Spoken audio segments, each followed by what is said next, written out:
Answered in kind. 47. The tender authority of love, raising children in the light of integration. Let us approach this gently. When someone says, the best book for raising children today is the Bible, it is often spoken from sincerity. It is spoken from love, from reverence, from a desire for moral clarity in a bewildering age. That desire deserves respect. But sincerity does not eliminate the need for precision. The Bible is not a single book. It is a library. Poetry and parable, law and lamentation, genealogy and apocalypse, wisdom and warfare. It was written across centuries, in languages and cultural matrices profoundly different from our own. It was not composed as a manual for toddler discipline, adolescent neurodevelopment, digital citizenship, or trauma-informed care. To say this is not to diminish its spiritual significance. It is to identify its genre correctly. Raising a child is an interdisciplinary undertaking. It involves attachment theory, developmental psychology, emotional literacy, cognitive maturation, social ethics, and increasingly, technological awareness. The Bible does not discuss internet safety. It does not outline consent in contemporary legal terms. It does not address ADHD, autism, or the neurobiological underpinnings of stress. It does not map the architecture of the adolescent prefrontal cortex. This is not a criticism. It is historical context. The Bible assumes communal enforcement structures that no longer exist. It contains civil laws Christians themselves no longer follow.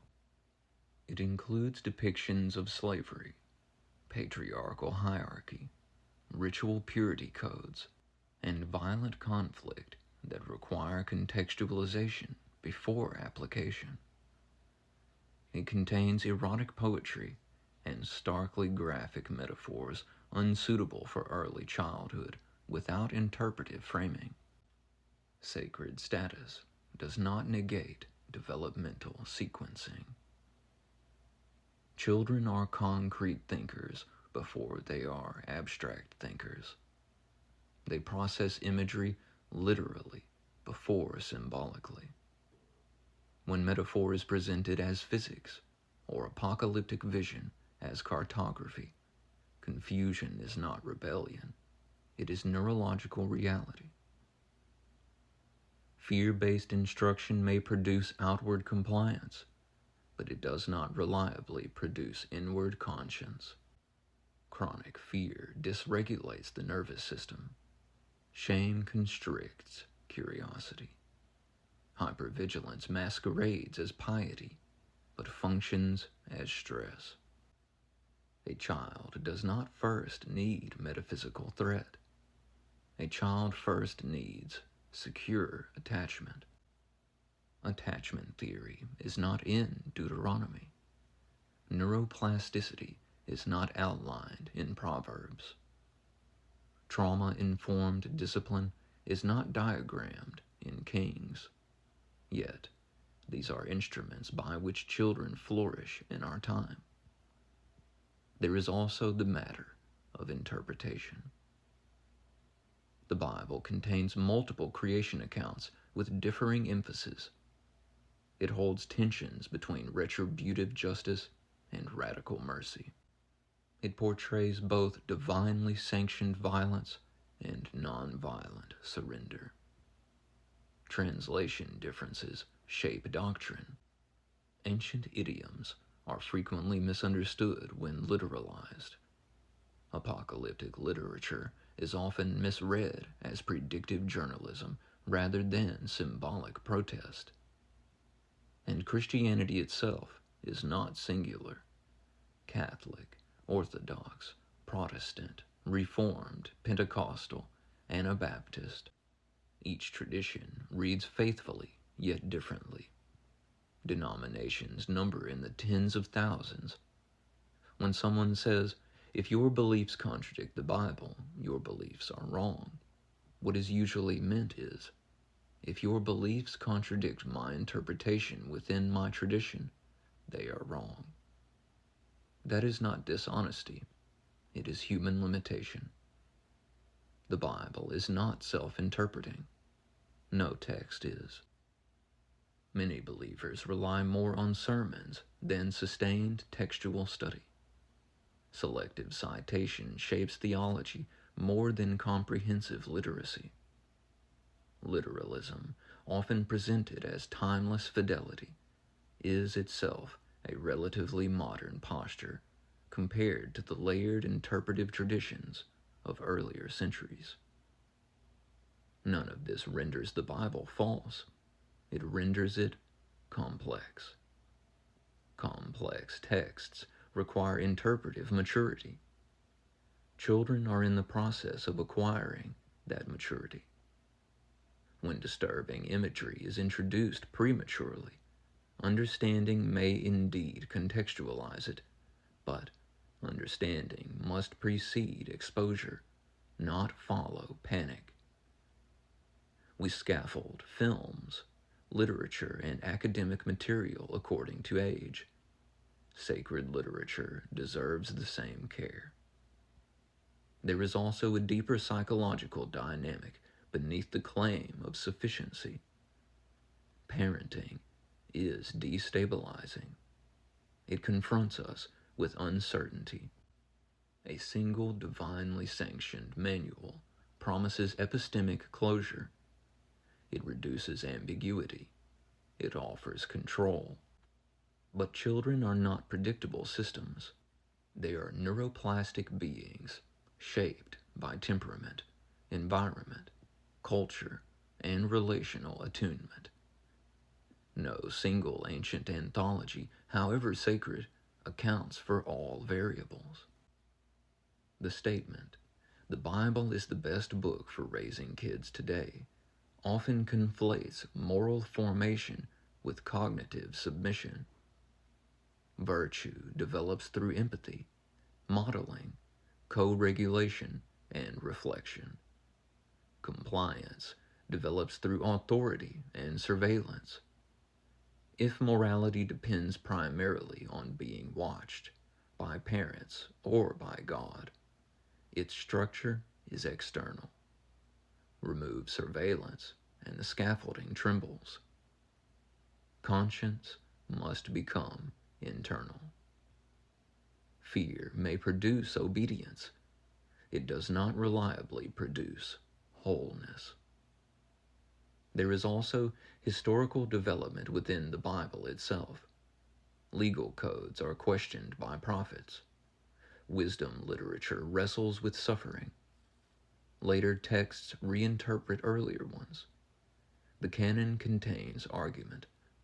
It is dialogical, not monolithic. To treat it as seamless instruction is to flatten its richness. So what then? If someone asks, what is the best book for raising children today?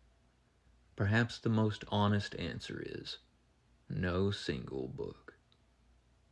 Raise children with secure attachment. Teach emotional literacy explicitly. Model intellectual humility. Encourage questions rather than suppress them. Distinguish metaphor from material fact. Introduce sacred texts gradually, contextually, symbolically. Integrate developmental science with spiritual reflection. Emphasize empathy over threat. Cultivate internal governance rather than external compliance. Sacred literature can enrich moral imagination when presented as invitation rather than coercion. It can offer archetypal wisdom when framed symbolically. It can deepen spiritual reflection when paired with psychological literacy. But it cannot replace neuroscience. It cannot replace attachment research. It cannot replace trauma-informed care. It cannot substitute for lived modeling of love. The deeper religion beneath all religion, if one wishes to speak that way, is transformation of consciousness. It is the governance of the mind. It is the transmutation of fear into understanding. It is the cultivation of sovereign, reflective, compassionate human beings. To think deeply is not rebellion. It is stewardship. Children deserve not merely doctrine, but discernment. Not merely recitation, but reflection. Not merely authority, but attunement. The Bible may be a part of a child's formation, if chosen, but the best book for raising a child today is not singular. It is a living synthesis, science-informed, compassion-rooted, spiritually reflective, developmentally aware. And when love is foundational rather than fear, when inquiry is welcomed rather than silenced, when conscience is cultivated rather than coerced, the result is not chaos. It is maturity.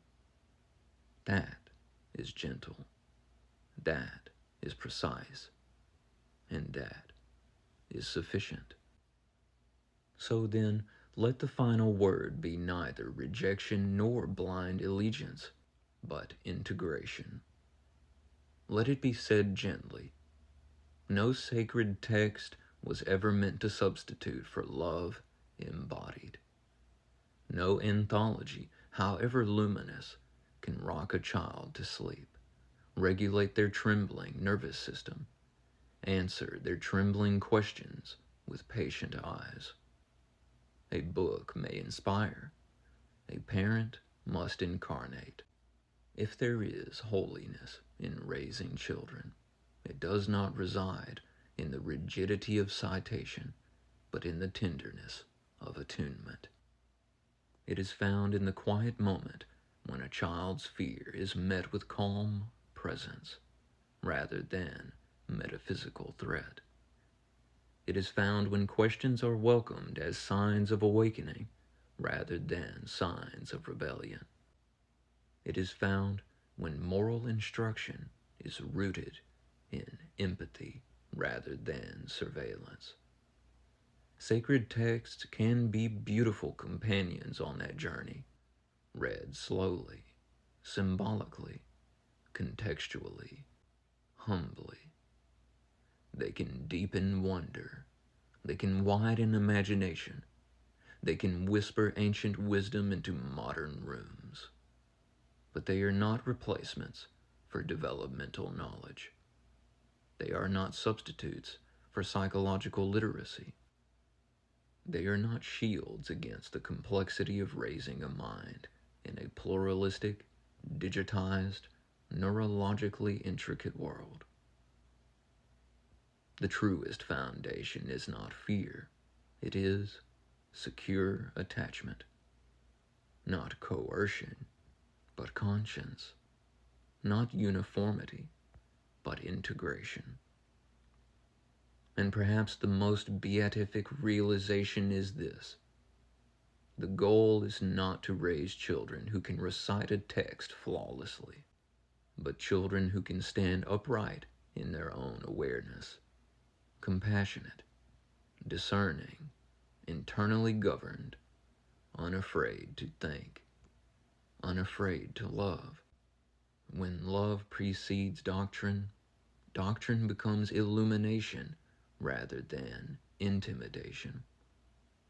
When curiosity is honored, faith becomes exploration rather than enclosure. When the mind is governed gently from within, the world is no longer something to fear. Raise them in love, wide enough to hold questions. Ground them in wisdom broad enough to include science. Offer them tradition as inheritance, not as prison. Teach them to think so clearly and feel so deeply that no text can tyrannize them and no fear can diminish them. That is not irreverence. That is reverence matured. And that, finally, is a foundation sturdy enough to bless both parent and child. God bless your divine presence. Praise love and pass the compassion.